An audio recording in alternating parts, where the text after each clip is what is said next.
Welcome back, everyone, to the George Washington University and the Institute for Data, Democracy, and Politics International Forum on Disinformation. I am Frank Sesno, and it is an absolute delight now to be welcoming Stacey Abrams to this conversation. We're hosting these discussions in conjunction with workshops hosted by the Center for International Governance Innovation, cooperation with members for the International Grand Committee on Disinformation. Stacey Abrams is the former minority leader of the Georgia House of Representatives, the founder of Fair Fight. She's broken so many glass ceilings, including being the first woman to lead either party in the Georgia General Assembly, the first African-American woman to win a major party gubernatorial nomination in Georgia, as you know. Under her leadership, Fair Fight is advocating for many things: fair elections in Georgia around the country, voter education, full participation, and election reform at all levels. Voter suppression, a tactic used by both foreign and domestic actors. We've heard about foreign interference in the previous panel. And now Stacey Abrams will talk about the insidious use of social media to discourage voting, to intimidate would-be voters, spread lies about when and where and how to vote. So Stacey Abrams, thank you so much for being with us. We are so grateful for your time, and we hand it over to you. The floor is yours. Thank you. Thank you to the Institute. Thank you so much, Frank, for the invitation and for the kind introduction. In 2016, we saw unprecedented levels of misinformation and disinformation passed about our elections. And while there are a number of case studies that explore how devastating this is, we can't begin to understand what it will mean in 2020 unless we think about the communities that are often the targets of these misinformation campaigns, particularly in light of voter suppression taking on an urgency that has been growing for the last 20 years, but has reached a fever pitch this year, being led in part by misinformation coming from the President of the United States. The right to vote is the cornerstone of our democracy. It is how we lift up our voices and how we declare our choices for leadership. In a democracy, it is essential that we are able to select representatives who understand our challenges, who reflect our values, or who at the very least respect that we are all Americans deserving of service and support. And right now we face triple threats of COVID-19 having both an economic impact as an economic collapse continues to weigh heavily on communities, a public health crisis that only seems to be getting worse with each day, and we have a justice crisis in America, one that is bringing people into the streets every single day around this country and around the world. And these are not going to dissipate by November. We have told people as they march, we have admonished them and in fact encouraged them to know that protest is only part of the solution. Voting is the other part of the equation, that protesting in the streets has to be met with protest at the ballot box.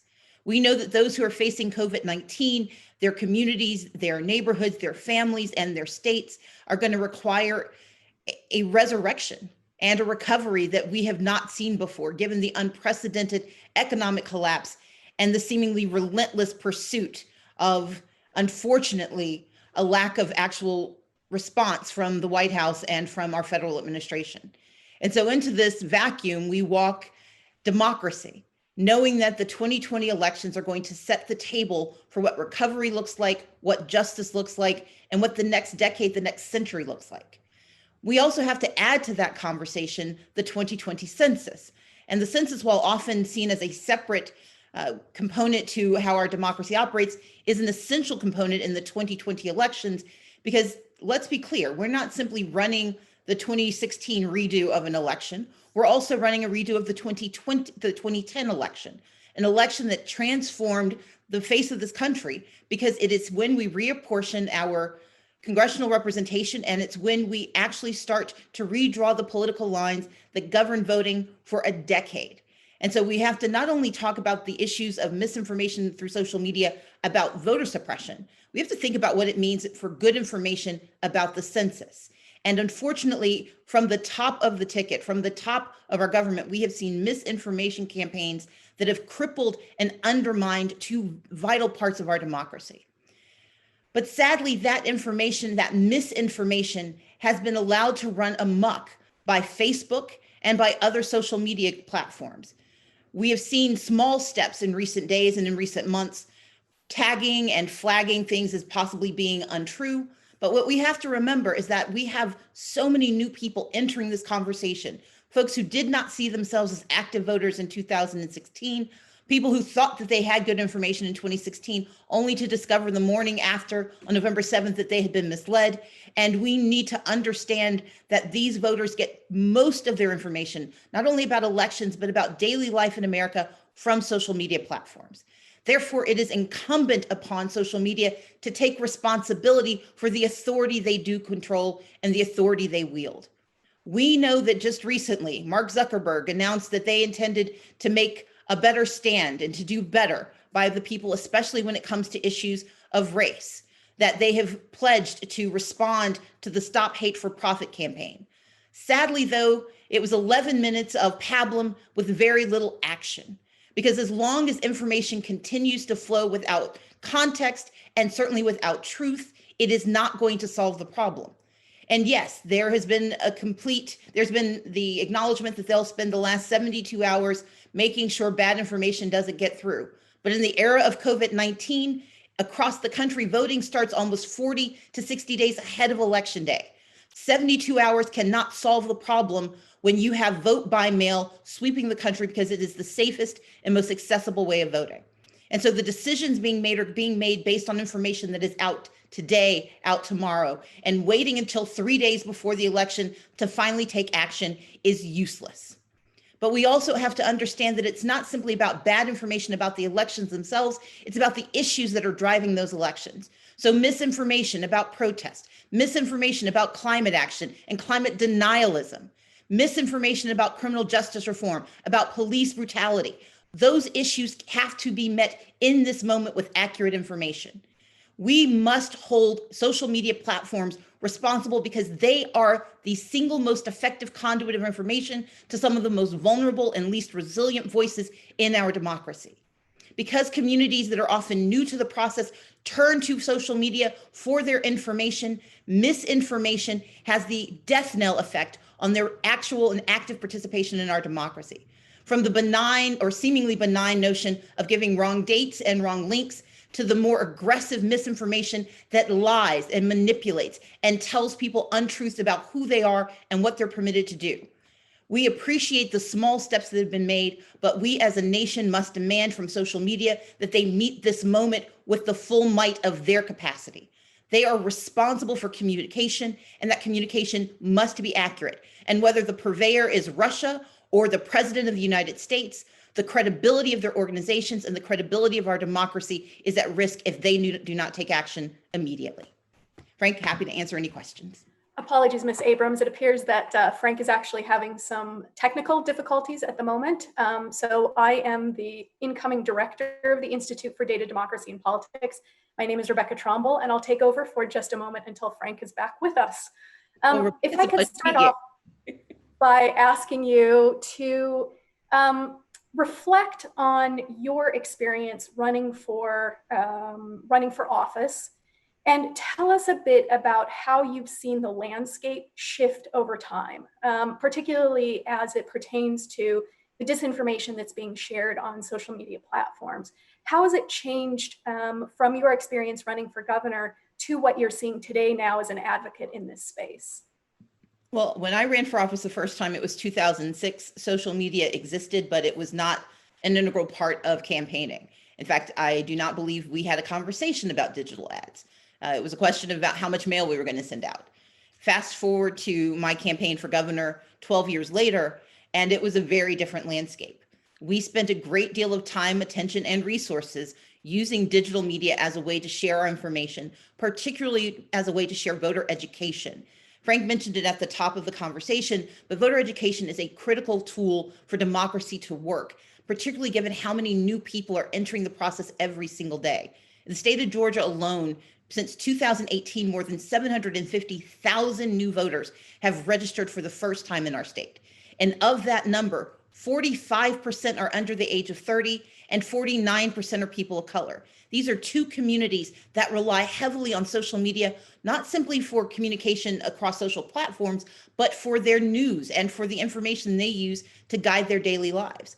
And so the challenge that we saw in 2018 is only going to be amplified in 2020, which is that information is taken out of context. It is falsified. In fact, I've read quotes from myself and I had to remember, I'm like, I don't think I said that. And the problem is that if I question myself, imagine those who come to this not with low information, but with single sources of information. And it's that single sourcing, it's that use of a platform who should be considered an arbiter of truth, being unfortunately held not accountable for what they do and how they communicate that information. The danger that we see in 2020, especially from the vantage point of Fair Fight and Fair Count, which is the organization I started to focus on the census, is that it's not simply misinformation. It's misinformation that undermines credibility, but also undermines faith in the system. When you hear that if you try to vote in a certain community, ICE officers are going to come and seize you and raid your family. If you understand that if you fill out the census, they could use it to issue a warrant against you for any outstanding child support. We diminish the likelihood of people not only participating in our democracy, but we undermine their faith in why it matters to be a citizen at all. That's what's so deeply disturbing. And we know that it's happening at a rapid pace and it's not being addressed effectively. Stacey Abrams, it's Frank Sesno. I'm back, I think, at least for the time being. I do apologize to everybody. Is that a misinformation campaign trying to pull you out of the? No, it could well be. It could well be. I'm happy to blame anybody right now. But anyway, I want to ask you a very serious question about this. Civil rights groups have become increasingly critical of the social media platforms for the racialized disinformation that is being projected, and it's being projected, as you say, to discourage voting, to deceive people about when and how and where they vote. I mean, really terrible things. We are seeing inside social media companies themselves pressure from employees to do something about all of this. I'm wondering how you view that and how you view the pressure that people of color can bring as employees and as consumers to these, multi-billion-dollar platforms that are making so much money on all of this. I think it's a vital source of leverage and process. I am a part of a number of organizations that are fighting for environmental justice and environmental action that has a very clear racial lens on top of the other reasons, the existential crisis that we face. And we are deeply concerned about the attempt to use race to diminish participation in the elections or even in the environmental space. One of those challenges is making sure that groups, particularly communities of color and their platforms, hold accountable those who would lie about what environmental justice means to communities of color, what climate action means to communities that face the highest levels of not only pollutants, but the lowest levels of actual response. We know that when it comes to voter participation, one of the ways we are seeing some degree of change is that we do have employees that are making a stand, that are pushing for more. But the challenge is that this also goes to the lack of diversity that we often see in these companies. It's harder to have an influence when your numbers are so small. And so we have to see this as a holistic challenge where communities of color can be the primary voice, or at least the leading voices, the tip of the spear, but it's going to take a macro approach because unfortunately we do not have sufficient levels of communities of color represented within these social platforms. How do you change that? How do you, because that is, there are several questions, right? How do you change it? How quickly do you change it? And how do you use this leverage to bring pressure to bear now before it is changed fundamentally? I think the Stop Hate for Profit campaign is exactly one of the ways we do this. And I look to I'm so proud of the work that the Leadership Conference for Civil Rights Under the Law, the work that Color of Change has done, the work that Sleeping Giants has done to encourage corporations to actually use their financial might on behalf of communities of color. We are in an inflection point moment in this country. We are talking about racial issues in ways we haven't before. And so we have to be very clear, this is not going to change overnight. It is not going to change fully. And while we may see flares of action, the minute attention turns away, it's highly likely that that action is going to diminish. And so part of the challenge is that there has to be a constancy of pressure brought to bear, but that cannot rely solely on communities of color to do so, because our ability to have influence is directly related to the ability of the majority community, especially those who control the resources in our country, to also hold these social media platforms accountable. Could you take us back to your run for governor and what you experienced on the receiving end of disinformation. Give us some sense of this, and whether and how that was targeted to first-time voters, minority voters, to disrupt, in your view, your campaign and election. Absolutely. There were images that I have to presume were staged, that were seen or now seen as gospel truth, although there have been a number of fact checkers that said, well, that didn't happen, or she had nothing to do with it. As I said, there were quotes that were taken fully out of context. And let's be clear, misinformation isn't new to campaigns. It's not new to politics. It has been part of the body politic since, I assume, the first debate was held in Athens. But the difference is the ability for those rumors and those lies to spread at a lightning pace and to take on the tone of truth, coupled with the ability to actually manipulate the delivery system. So it's not simply that something is that there's misinformation, it's that it looks like truth, it smells like truth, it sounds like truth, and disproving it is almost impossible because you're often trying to chase ghosts, you're doing whack-a-mole. And so in my campaign, it was conversations about something I said that was taken out of context, an image of mine that was manipulated, images that were fully manufactured, and it had an effect. It luckily did not diminish, I think, the enthusiasm for my candidacy, but it did allow people to attack parts of my character that were not in question. And when I fast forward to 2020, when we think about the diversity of candidates who are running for office across this country, up and down the ballot, the challenge is going to be that racializing these campaigns, using racial misinformation, can be a leverage point that helps not only diminish those candidates, but diminish their supporters from believing that they made the right choice by thinking that engagement matters. We've got to remember that every year we add more and more young people, more and more people of color. And these are two communities that are traditionally not included in the body politic.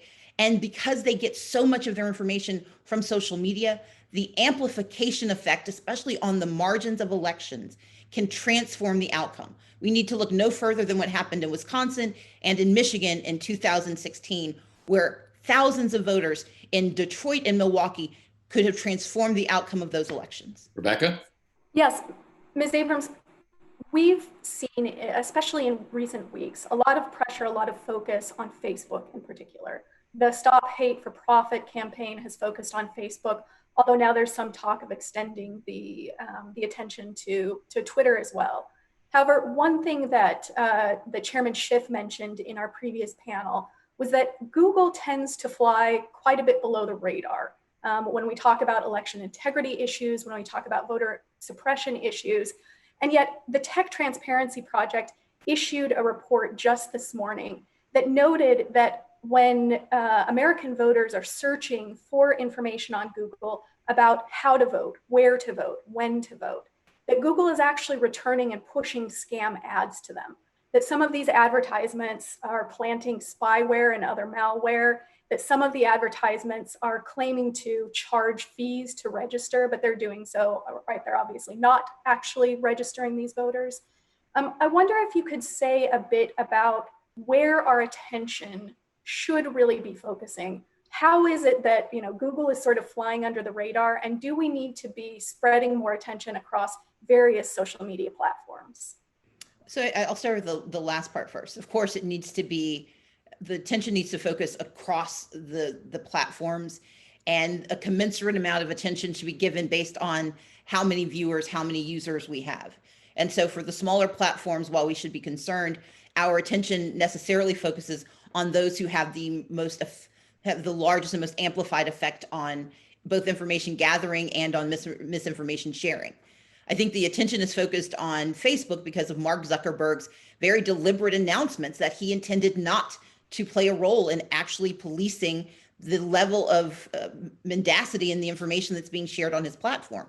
His willingness to say that he had no responsibility and that politicians could lie with impunity put the target on his back and put into sharp relief and focused the attention on Facebook. And while he has made some mincing steps towards correction, those steps have been, I think, fully and wholly underwhelming, and we need more. But I do believe that we also have to focus that attention on Google. Any platform that controls and commands that much attention has to be held to the highest level of accountabilities. And this notion that there's simply a conduit as opposed to a delivery system, that they are not responsible for what their platform is used for, is simply disingenuous in this day and age. We know that both Google and Facebook command attention and they build themselves up as purveyors of truth. Therefore, they have the responsibility to meet the expectations that they've set, or they should disclaim everything they do and take themselves out of that space. But they like the revenue that comes. They like the attention that comes. And with that attention, with that revenue, with that investment comes the obligation to actually meet this moment. And so I think the larger scope of the problem is absolutely one that should focus on both Facebook and on Google. And I'm pleased that there's new information about what Google is doing wrong and how they should be held accountable. But I do think that we can't ignore the fact that Mark Zuckerberg painted the target on himself when he said he intended to do nothing. And in fact, the 72 hours notion, when we know that today Donald Trump announced that he is fine with absentee voting, but completely disagrees with vote by mail, which is the exact same thing, that type of misinformation going unchecked by Twitter or by Google or by Facebook is unconscionable and must stop. What can the average person do? We've seen the campaigns, or we've heard words from policymakers. We've seen campaigns now from advertisers.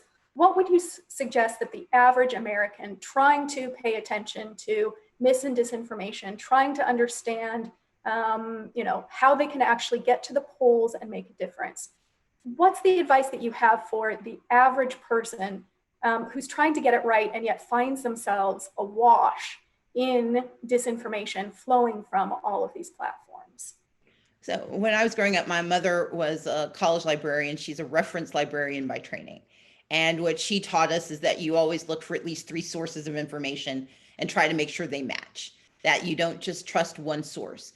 And so I think for the average voter who's trying earnestly to engage in this election, to understand what's happening, I would say first look at the source of the information. If you don't recognize the name, if you don't recognize the source, do the next step of finding out who else looks to them, who else validates them. So first, try to find multiple sources that validate the information you're getting, whether it's something you like or something you dislike, because confirmation bias exists. We want to hear people tell us things we already think are true, and that doesn't shift when we are using social media platforms to gain information. So make certain that you push back against your own confirmation bias by looking for multiple sources that say the same thing that may not have a shared history. Number 2, I think we have to go back to relying on mainstream media because it serves a purpose. Mainstream media exists because mainstream is the center. And while they will be beat up by the left and the right for how they offer information, how they curate what they tell you, there is a utility to something and to an institution who has really no interest in making anyone happy or making anyone too mad. You're going to get maybe not the sharpest critiques, but you will get pretty good information that can help guide your movements. So look for mainstream, fairly well-known sources for that information. But I think the third is when you see something that is wrong, say something. We have to remember that the social part of social media is just as critical. It is insufficient when you find bad information to simply be upset and not use it anymore. We each have the affirmative responsibility to share the truth, to flag it for our friends and our family, to tell our networks this is something problematic, and to complain. Every single social media platform has a complaint function. Use it liberally, use it extensively, and do not give up. Be relentless about it and share your complaints with the mainstream media. Because the more we tell the story of what's bad that's out there, the more likely it is that good will come in. You can't stop misinformation. It will continue. As I said earlier, this has been around since time immemorial. But what is different is the speed and the capacity. And as an average voter, as someone who is trying their best to do what's right, look for the best information, use the mainstream media, and make certain that you share good information among your networks so that good can be done.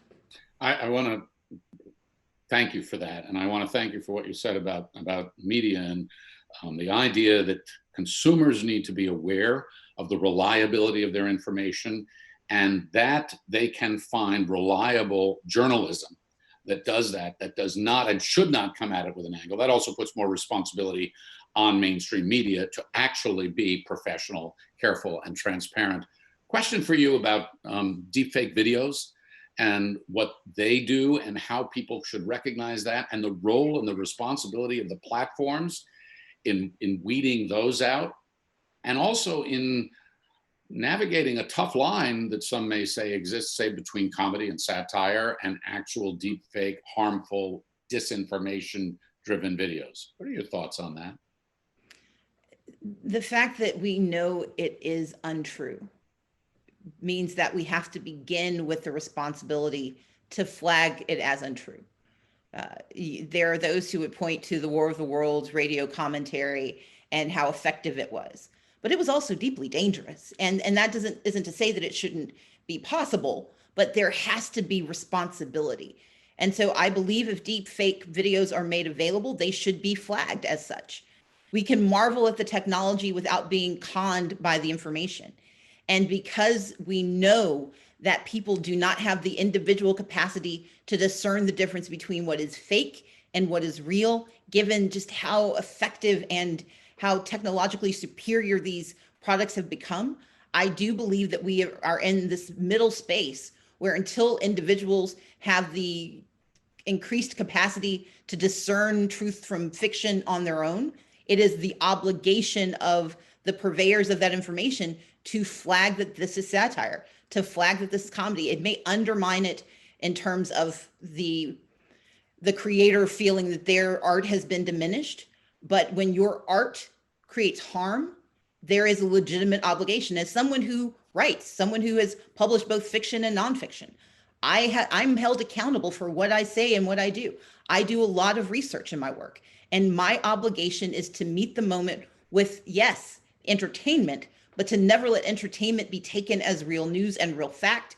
And when manipulation is used to not just entertain, but to disinform, to lie, that is not an acceptable use of this technology.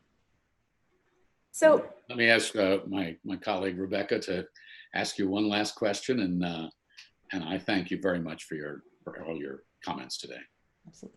Yes, thank you. As the very last question that I want to ask you, Ms. Abrams, I wonder if you had the CEOs of these major platform companies sitting in front of you. If you had Jack Dorsey, Mark Zuckerberg, the CEO of YouTube, Susan Wojcicki, all of these three sitting in front of you at this moment, what's the one thing that you would really want them to hear from you about election disinformation, voter suppression, and the census? That their platforms do not exist in a vacuum and their content doesn't exist in a vacuum. Our democracy is in a very precarious position.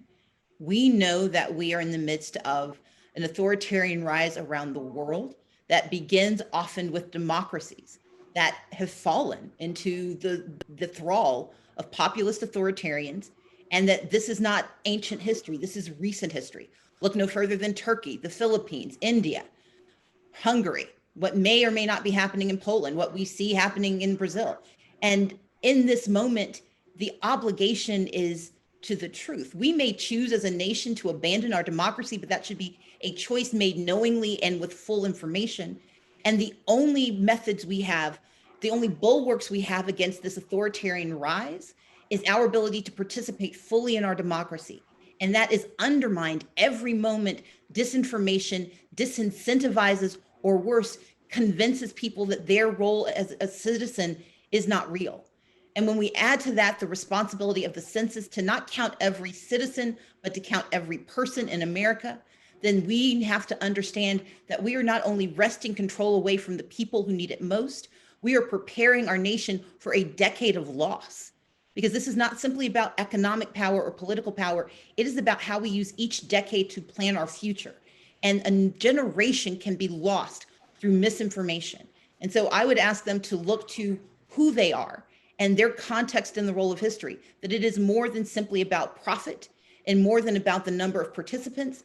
It is about how they are situated in the democratic experiment that is the United States. And in a moment of reckoning, we need them to reckon with their choices and to do right by our people. Stacey Abrams, I really want to take the time to thank you so much for joining us today. Your words, your work are so important and so powerful. And I know that I'm grateful. I know that Frank Sesno is grateful. And I want to thank you for all of us at the Institute for Data, Democracy, and Politics, as well as our collaborators within the Institute, the International Grand Committee on Disinformation. Be well. And again, thank you for taking your time to join us today. To those who are in the audience, a reminder that we will be taking a short break now and beginning with our final panel in about 15 minutes at noon Eastern Time. Thank you so much. Thank you.